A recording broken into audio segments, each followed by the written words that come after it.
Oh, hey there! So there's a comment that I receive on just about every single one of my videos. I want you, yes, you, to take a second and try to guess what that comment is. You got it? If you guessed some form of, you should have more subscribers, then congratulations, you're correct. Or maybe you're one of the people leaving those comments. Now, this is in no way a call out towards those comments or the people that leave those comments. I really, truly do appreciate the kind words. But I thought it'd be interesting to peel back the curtain a little bit and express why I don't experience the type of growth that many of you are thinking that I may or may not deserve. But don't worry, this is still a video about video games. I'm not going to go into a deep rant or theory craft my thoughts about YouTube and its algorithm, but I will say this. This platform, like any other algorithmically driven platform, tends to prefer users that post frequently or at least post on a schedule. And if we look at my posting history, it's anything but that. And why is that? Well, the simple answer is time, because I work. I actually work 2 full-time jobs because this world is so awesome and affordable. But for the sake of this video, we're only going to focus on and talk about the cool, fun one. So what do? I am the lead QA for a video game publishing company. See?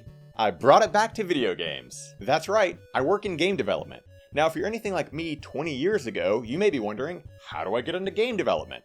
And that's why I figured I'd share my story about how I got here and my wild and wacky journey through the internet. Now, it's no secret that I love video games. Shocker, I know. I've quite literally been playing them since I was a toddler. So from as soon as I could hold a controller, they've consumed my life in one aspect or another. A thing to keep in mind is that video games when I was a kid weren't taken nearly as seriously as they are today. They were just toys to most people, with many adults at the time claiming they'd rot your brain. This was also in a time before the internet was even a thing people could get in their homes. So that meant you only knew the people in your immediate bubble. Kids you went to school with, that's it.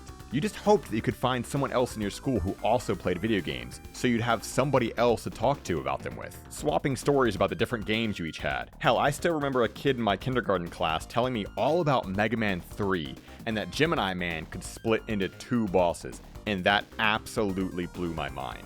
The point is though, information was scarce, and it was all word of mouth. As I went through school, we'd often be asked the question of, what do you want to be when you grow up? And I'd always say something generic like, a banker, because I didn't want to tell my teachers the truth, that I wanted to do something with video games. I wanted to make video games. I wanted to test video games. I'd tell that to my parents, but I was taken about as seriously as, I don't know, a kid nowadays telling their parents they want to be a content creator or something. I became one of those too, but we're not going to talk about that. It just wasn't looked at like a real job. As I got older, things started changing as the internet became more readily available in people's homes. I started frequenting sites like GameFAQs, GameFAQs, more on that one later, and tons of various message boards and video game fan sites. In my real life though, I still didn't know what I wanted to do yet. During this time, the PS2 had come out and I was saving any money I could get for one. And then one day, I walked into an electronics boutique, which was a store that existed prior to being bought and absorbed by GameStop. I saw they had the Dreamcast on sale on an insane markdown. I ended up using my saved up PS2 money and buying a Dreamcast on a whim, along with Marvel vs. Capcom 2, and a little known game called Sonic Adventure. And to this day, I cannot believe what an impact that stupid ass game has had on my life. So for some further clarity, my parents actually divorced when I was 4 years old. At my dad's house, we had Nintendo consoles. At my mom's house, we had Sega consoles. So I was fortunate enough to grow up with both Mario and Sonic. So because of that, I became pretty excited to see what Sonic Adventure was all about. And I became obsessed with that game.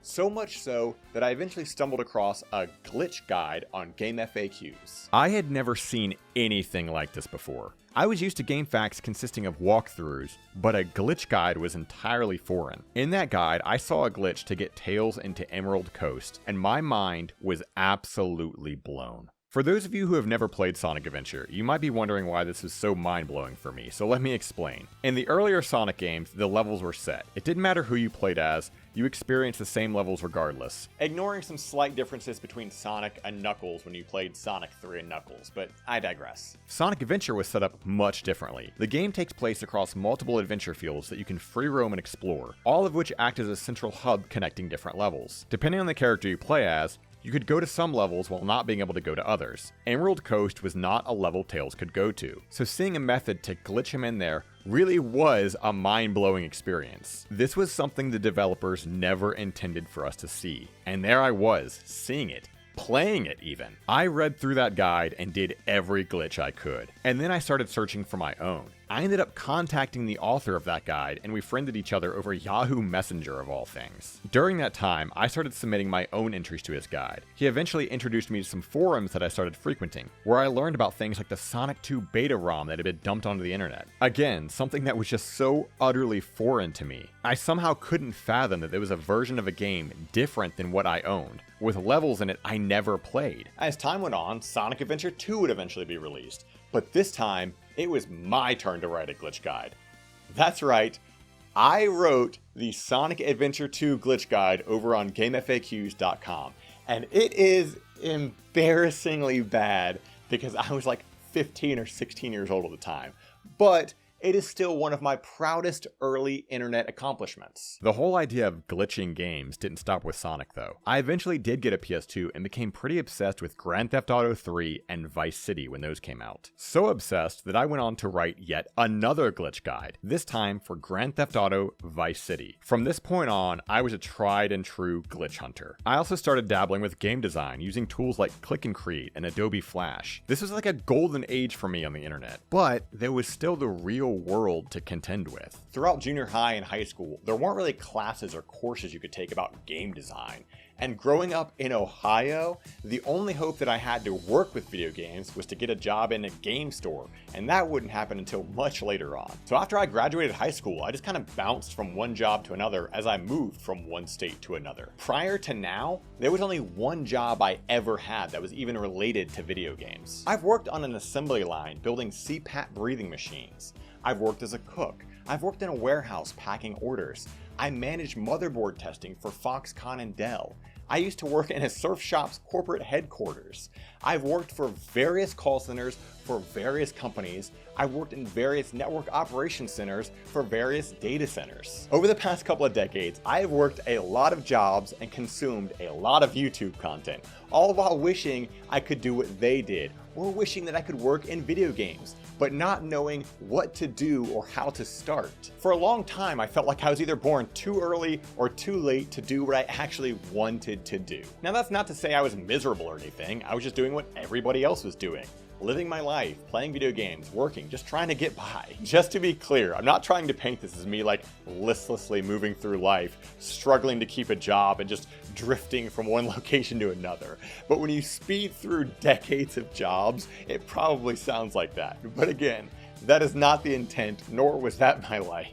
Anyway, jumping forward to 2015, I'm on Twitter and I stumble across a game called Shadows of Adam. It's a throwback RPG crafted to look as if it came from the SNES. The developers were looking for some playtesters, and I volunteered. They reached out, we started talking, they tossed me the game, and I started playing it. Using my now years of glitch hunting experience, I tore this game apart. I submitted so many glitches and had an absolute blast while doing so. While I wasn't getting paid to do this, and mainly just thought it'd be fun, this was my first taste of functional QA.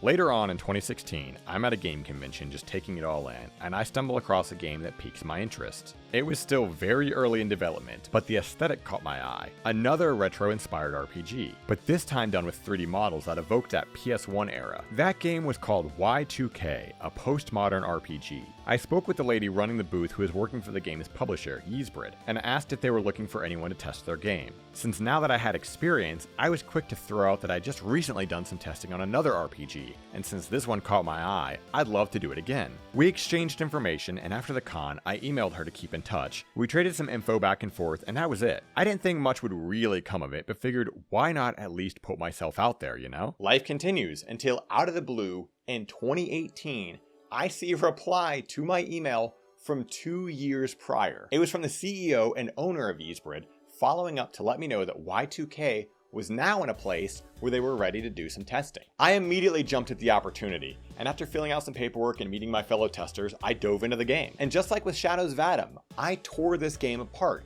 and had an absolute blast doing so. The experience was so unique because here I was playing a game that nobody else had access to, and I couldn't share my thoughts or feelings with anybody because nobody else outside of a very small group was even allowed to see it. But I had so much fun regardless. This is also when I discovered, and I promise you, I'm not trying to oversell or praise myself here, but I'm very good at this kind of thing. When I started looking at the numbers of just how many bug submissions I personally put in, I started to feel kind of bad, because I didn't want the devs thinking I was just trashing their game.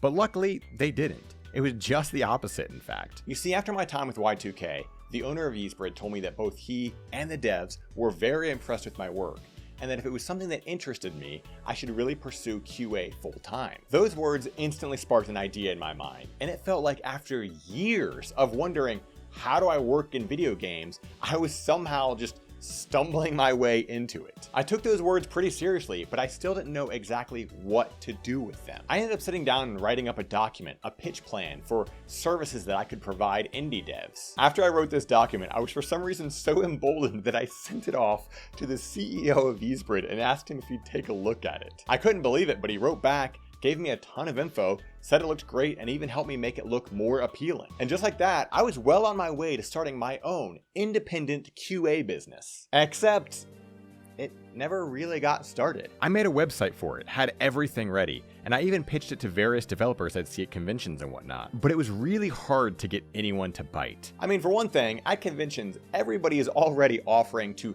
play or test people's games, often for free.